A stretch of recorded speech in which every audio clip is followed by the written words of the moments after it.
এই যে আপনারা আল্লামা সাঈদী রহমতুল্লাহ আলাইহির আত্মার মাগফিরাত কামনায় মাহফিল করতেছেন, চিনেন ওনাকে? চিনেন আপনারা? কি হিসাবে চিনেন বলেন তো?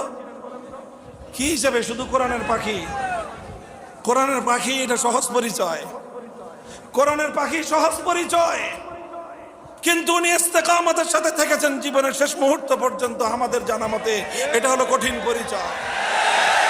আমি যখন 2013 সালে কারাগারে গিয়েছি, তখনও তিনি কারাগারে। তখন ওনার সম্পর্কে বিস্তারিত ডিটেলস শুনেছি যে কি কি লোভ লালসা ওনাকে দেওয়া হয়েছিল।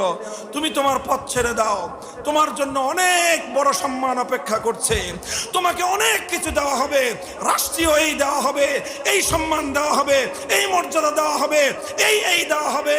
সব লোভ লালসাকে তিনি দুপায়ে ধরেছেন, লোভ লালসাকে তিনি কবর রচনা করেছেন, ইস্তেকামতের সাথে ঈমানের পথে ছিলেন।